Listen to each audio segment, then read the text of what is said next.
Ça rime à quoi tous les dimanches, matin et soir, 6h30, 23h30, pour encadrer votre journée à l'écoute de France Culture.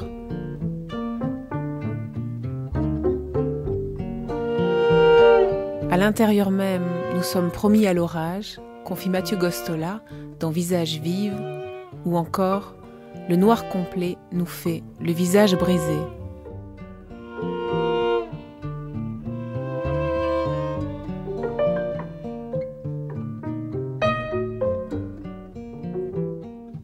Mathieu Gostola a 20 ans, c'est-à-dire il y a un peu plus de 10 ans maintenant, puisque vous êtes né en 1981.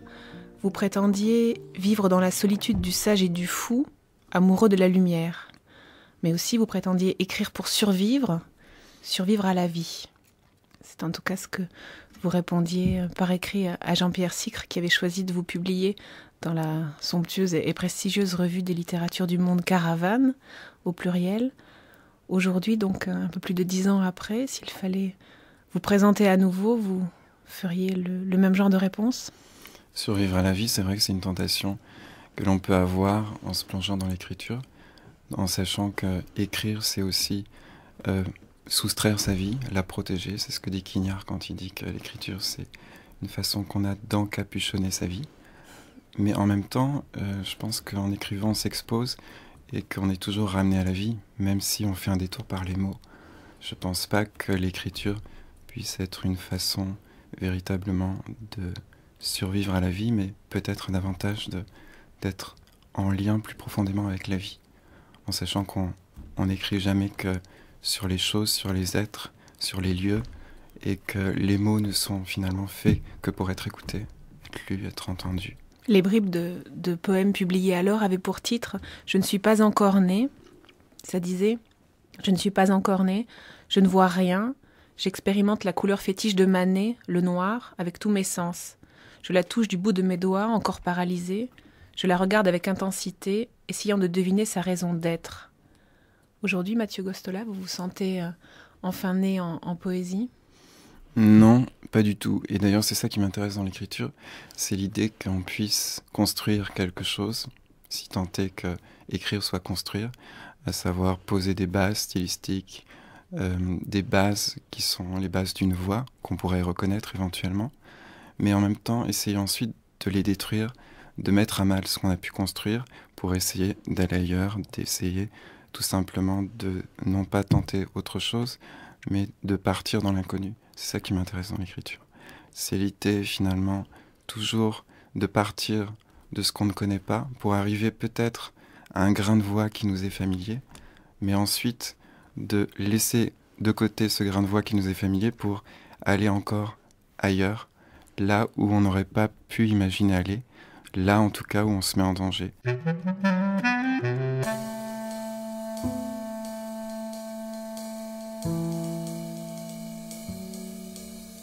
La plage, le retour de la plage, les cheveux, le sable brûlant, le petit jardin, le maillot de bain, le grillage où suspendre, les pieds dans la terre, la mousse blanche à la vanille, le jet d'eau tiède du tuyau d'arrosage, le robinet qu'on ferme, la grande serviette blanche pour s'enrouler les cheveux, la nuque, les tongs, le chemin, les dalles irrégulières de la terrasse, le sol de la cuisine, les escaliers, les gouttelettes dans le soleil.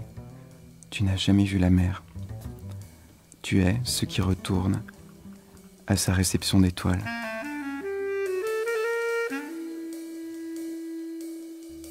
Dans Visage vive, qui paraît aux éditions Gros Texte, vous écrivez plutôt, Mathieu Gostola, le noir complet nous fait le visage brisé. Alors le noir, oui, le noir c'est une couleur qui m'a toujours fasciné, que j'ai vraiment Toujours, ressenti. ça commence quand ? Depuis effectivement avant ma naissance, je pense. C'est ce que voulait suggérer Jean-Pierre Sicre, je crois. C'est une couleur que j'ai ressentie véritablement dans les tableaux de Manet, notamment quand il peint ses portraits magnifiques de Morisot, Berthe Morisot. Et en même temps, le noir, c'est aussi d'où l'on vient, c'est-à-dire d'où l'on vient dans l'écriture. Je crois que j'ai écrit beaucoup de textes autour de la souffrance. Ça peut être la souffrance liée à la perte du père, ça peut être la souffrance que j'ai voulu ressentir dans ma chair, qui n'a pas été vécue par moi, qui a été vécue par la personne dont je retrace le parcours dans Des Bris tu es toujours. un parcours fracassé, parcours de cet enfant au moment du génocide au Rwanda. Ça peut être la souffrance de la perte d'un enfant que je relate aussi avec des mots et des silences dans le dernier ouvrage Visage vive. Et c'est ce que dit Nicolas Bouvier dans L'échappée belle, c'est que finalement, je pense qu'il peut exister malgré tout un salut par l'écriture, par les mots, ces mots qui sont arrachés à main nue dans la mine comme anthracite, dans le noir le plus noir, et ensuite qui sont portés à incandescence pour transformer la détresse en cristal. Et cette idée me plaît beaucoup, l'idée qu'on puisse vraiment donc aller dans le noir, ce que je disais au début, c'est-à-dire partir de éventuellement ce qu'on connaît, pour aller vers ce qu'on ne connaît pas. Là, on pourrait être vraiment en danger, là, on pourrait se révéler, se mettre à nu, et finalement, laisser non pas se dire, mais laisser des choses se dire à travers soi, à travers ce qu'on a pu construire dans notre façon d'écrire, dans nos lectures, essayer de lâcher complètement prise pour que, en ne cherchant plus à dire les choses, quelque chose puisse se dire. Ça, vraiment, c'est quelque chose qui me tient à cœur, et l'idée aussi qu'en allant au plus profond de la souffrance, peut-être que finalement, il y a une capacité, une vertu non pas thérapeutique dans l'écriture, mais une volonté de prendre la souffrance et non pas seulement de lui donner une légitimité, parce que je ne pense pas qu'il y ait la moindre légitimité à souffrir, et que l'art, la plus belle œuvre d'art, ne pourrait pas justifier qu'on puisse être amené à souffrir d'une façon ou d'une autre, mais essayer de présenter l'humain dans la souffrance.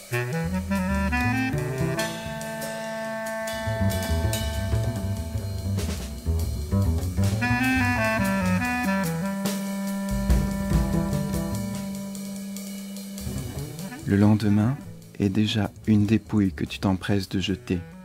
Mon sourire est encore une pensée de toi que ton sommeil a posée pour moi de ta part.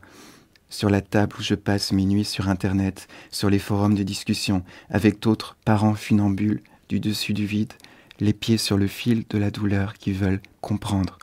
Ce qui peut-être n'est qu'une ombre, à regarder glisser, et qui peut-être, comme les ombres, se dérobera à certaines heures du jour pour revenir, mais plus tard. Alors, j'attends. Je veux comprendre. Et je tends l'oreille avec mes doigts sur les touches de l'ordinateur, avec mes doigts rejoints en main pour te serrer, sans rien froisser de tes ailes, celles-là que tu déplies quand tu es calme, réconcilié, avec ton visage, inquiet de rien nu quand tu es ensemble dans le sommeil, ensemble comme un seul toit. Et tes ailes, tu me les prêtes en un instant, et je m'envole dans un sourire que tu me fais sur le visage, comme si c'était un sourire de toujours.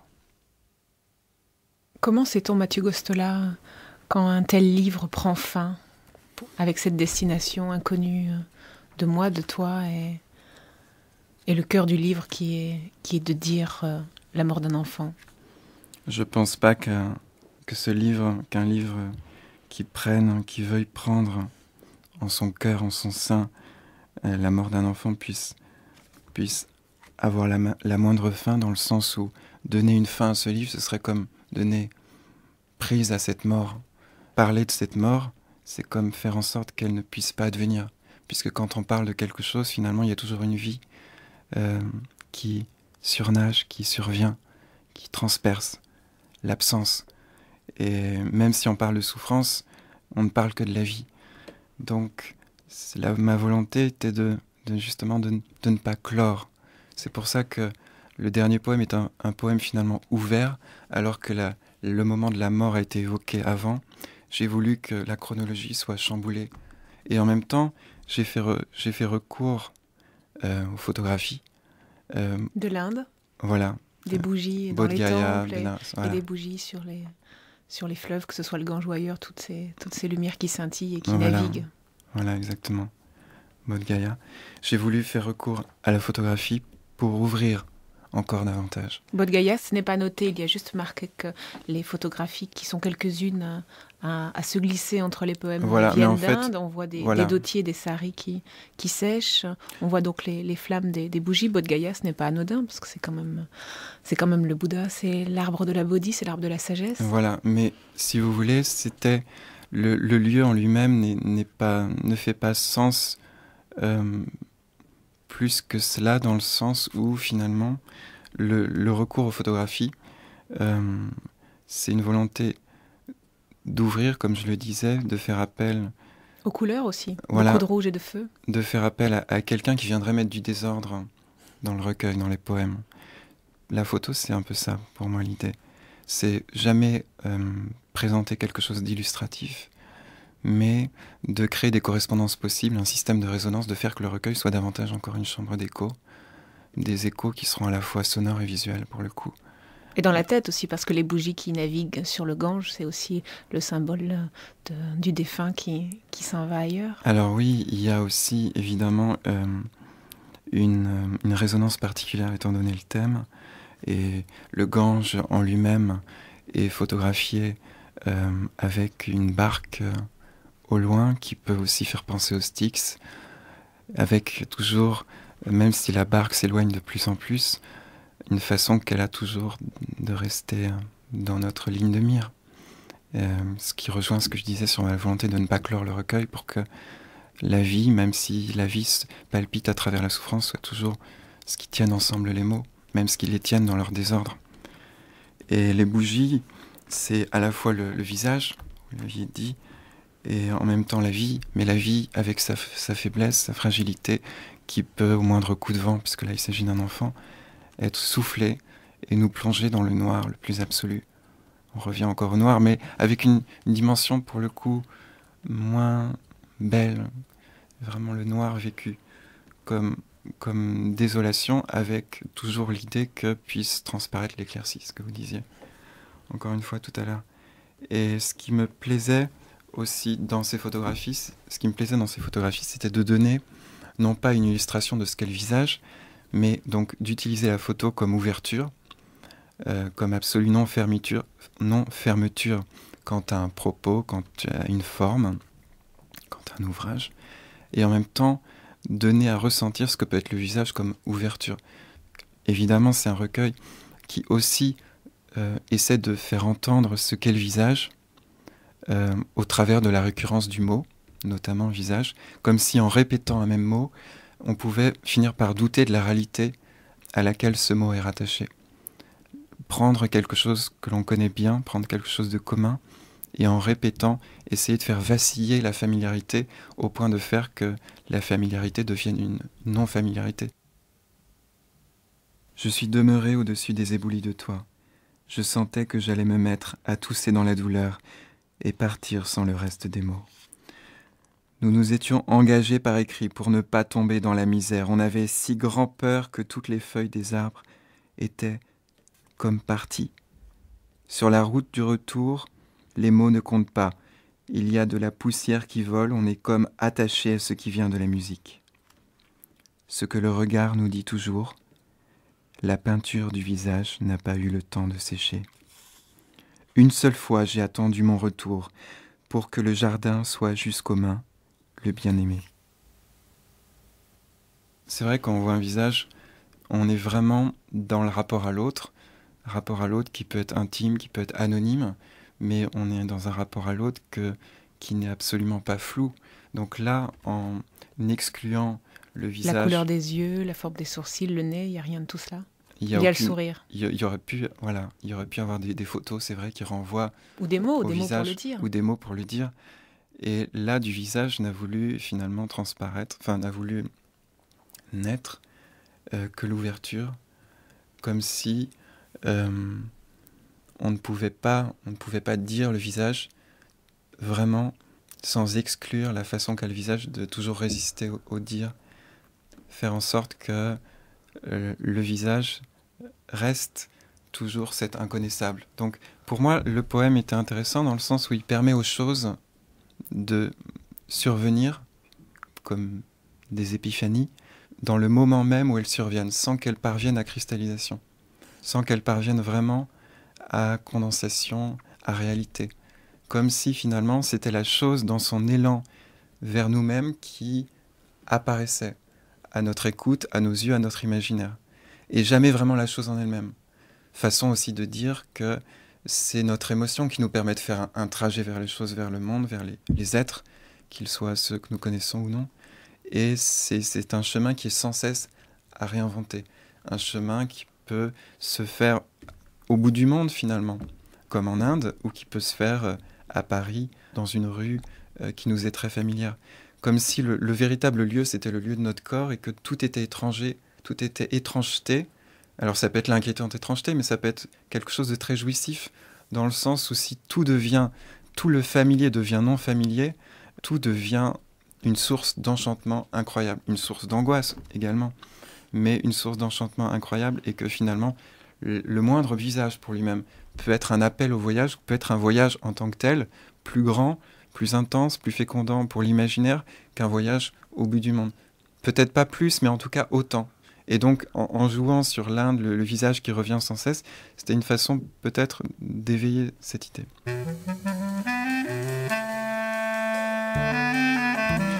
Ton visage reste sans lendemain. Des inconnus ont envoyé des fleurs. Tu ne les aimais pas, tu préférais les papillons, les déshabiller de l'image que tu te faisais d'eux en les regardant volter autour des fleurs.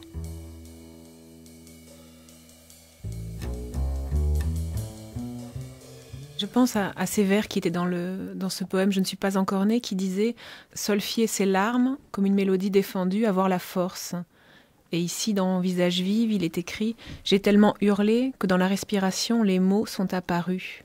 J'ai envie de vous demander, Mathieu Gostola, est-ce que, puisque vous êtes compositeur, également pianiste, en plus de poète, ou à côté, ou ensemble, dans ces moments-là de vie et de douleur réelle, c'est la poésie et non la musique qui prend le dessus? Je ne pense pas que la poésie ou la musique séparées prennent le dessus. La musique comme la poésie sont simplement des chemins qu'on peut emprunter pour encore une fois se laisser aller à être en mesure de pouvoir faire en sorte que les choses se disent à travers nous plutôt que de vouloir dire les choses. Et là, pour le coup, c'est vrai que dans Visage vive, la notion du souffle entrecoupé, du souffle qui va être comme un caillou qui peut dégringoler comme ça, une berge jusqu'à un endroit que l'on ne pourra même pas voir, que le souffle puisse se manifester et d'une façon complètement insu et presque à notre insu. Le silence de qui j'ai divorcé, je ne sais plus quoi faire avec les mots très caractériels. Revenir au silence et partir du silence, c'est toujours une tension qu'on ne quitte jamais. C'est pourquoi il y a beaucoup de blanc sur la page. C'est pourquoi il y a beaucoup de blanc sur la page.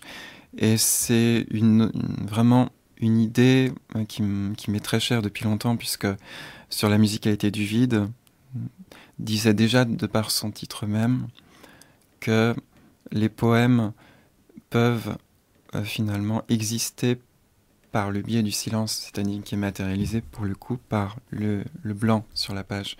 Et c'est vrai qu'en musique, ce qui fait exister une note, ce qui fait exister une sonorité, c'est le blanc, c'est véritablement pour le coup le silence. Et je me disais que peut-être on pouvait envisager la poésie simplement comme une forme de carillon qu'on faisait résonner, que ce n'est pas nous qui le faisons résonner, c'est pas nous, auteurs, passeurs, c'est le lecteur qui fait résonner avec son regard, avec son émotion, surtout avec son vécu. Et il le fait résonner dans le vide de la page. Évidemment, le simple fait de lever les yeux, de regarder autre chose, de penser autre chose, c'est créer du vide. C'est soi-même faire sa propre mise en page. De retenir tel fragment de vers, telle phrase, c'est les mettre en évidence comme sur une page blanche et qui sera habitée par nos émotions. Mais là, on ne suggère même pas, on ne propose même pas, mais on donne des pistes. On donne des pistes pour finalement proposer, quand on prend le recueil dans la main, de sortir des chemins battus et d'inventer sa propre lecture, en sachant qu'à partir du moment où le chemin est crevassé, où le danger est possible, la rencontre et l'émerveillement le sont d'autant plus.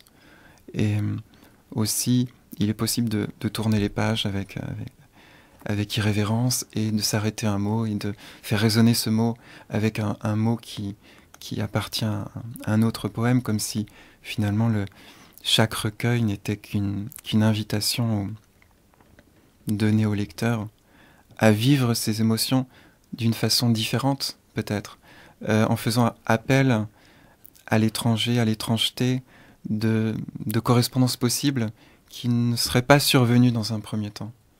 Et c'est pour ça que l'image est importante en poésie, dans le sens où c'est comme si, dans le réel, dans le familier, survenait une effraction. Et je pense que c'est plus que jamais salutaire de commettre des effractions et des infractions en tout genre. Et la poésie aujourd'hui, plus que jamais, avec ce renouvellement sur la forme qu'elle peut faire constamment, nous y invite. Et je pense que se déprendre d'une image, d'une idée que l'on peut avoir de la poésie, qui est souvent comme ça fossilisée, qui est extrêmement presque empaillée, est plus que jamais salutaire pour non pas inviter forcément le lecteur à lui-même écrire des poèmes, mais à investir autrement ses émotions dans un rapport au monde qui ne soit pas fondé sur le familier, mais sur une somme de voyages possibles.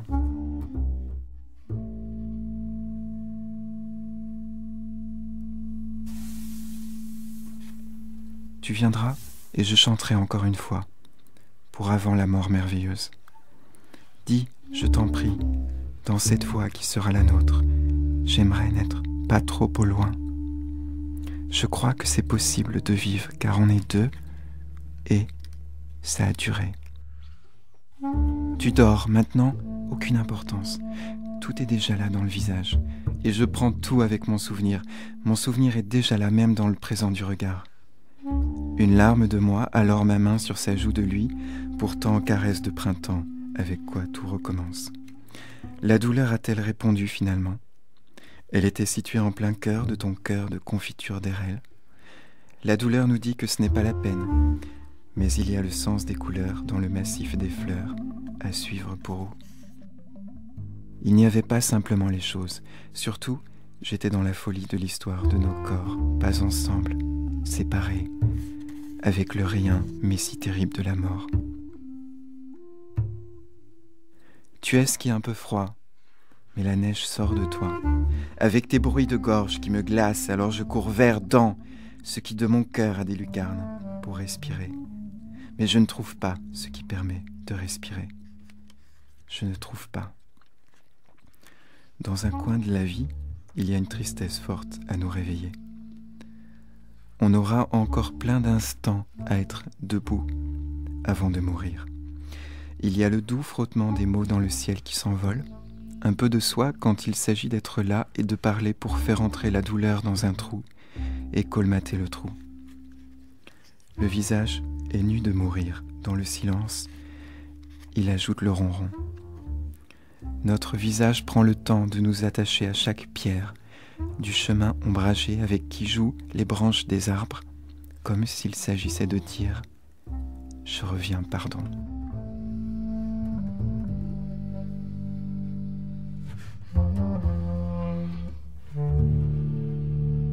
Je crois que quand on est confronté à une forme de maladie au long cours qui rend chaque instant absolument assourdissant de douleur, pour la personne qui porte cette douleur, malgré elle, et pour la personne qui accompagne ce parcours sans pouvoir rien faire et en ressentant à quel point, jusque dans la plus grande proximité, on peut être éloigné de quelqu'un qui est touché par la souffrance, eh bien, je pense que parfois, la mort peut être vécue, appelée comme un soulagement, aussi difficile que cela puisse paraître, comme si finalement la souffrance parvenait à un tel point d'intensité, irrévocablement, que la mort, le silence de la souffrance, pas la mort, le silence de la souffrance, devenait une éclaircie. C'est pour ça que le livre, ou la parole, ou le fait de témoigner, d'en parler, le fait d'être là pour faire rejaillir quelque chose d'un souvenir, d'un visage, même si on ne voit pas la couleur des yeux, est important parce que quand quelqu'un est parti, évidemment, ce qu'il reste de cette personne, ce n'est pas sa souffrance, c'est ce qui ne peut pas être mis dans les mots, mais ce qui peut néanmoins être approché, éveillé, en non pas capturant la singularité de la personne qui est partie, mais en se rappelant la lumière qui émanait d'elle, en se rappelant le noir aussi, qui pouvait sourdre de ses colères, de ses humeurs, en se rappelant toutes les facettes qui composent, qui font la mosaïque d'une singularité et qui font que deux personnes sont absolument irressemblables. Et en même temps, je pense que c'est important de voir, l'amour ne rend pas aveugle, de voir, quand on voit l'autre à travers l'amour, on ne le voit pas à travers l'amour, on le voit véritablement, grâce à l'amour. L'amour, quel qu'il soit, ça peut être de l'amitié, ça peut être de la tendresse amoureuse, etc. C'est comme une façon finalement d'être touché par la singularité de quelqu'un et de faire en sorte que cette singularité entre en résonance avec nos vies. Ça peut être l'amour qu'on porte à un enfant, quelque chose d'instinctif et en même temps qui se construit au fil des années. Mais la singularité résonne en nous-mêmes à tel point qu'elle en devienne absolument indispensable à notre existence de notre oxygène dans nos cellules. Et en même temps, la singularité reste telle, dans le sens où on n'essaie pas de la transformer en quelque chose qui serait nous, qui nous ressemblerait. Et je pense que c'est important aussi d'être dans la passation d'une émotion qui s'enracine sur la reconnaissance d'une singularité comme quelque chose qui ne nous ressemblera jamais et qui est assourdissant de beauté justement parce que ça ne nous ressemblera jamais.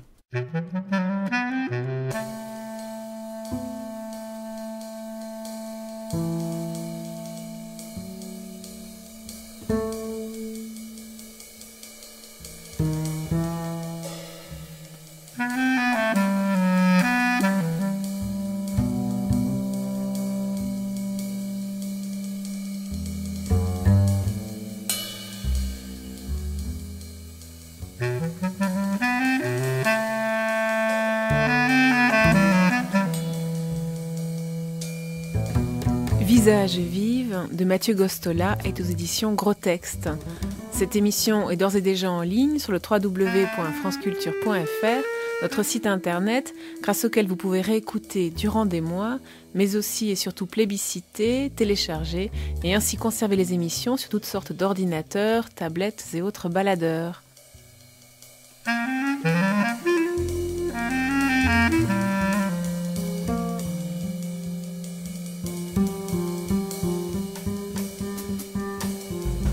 Ça rime à quoi en multidiffusion à 6h30 et 23h30 tous les dimanches sur France Culture.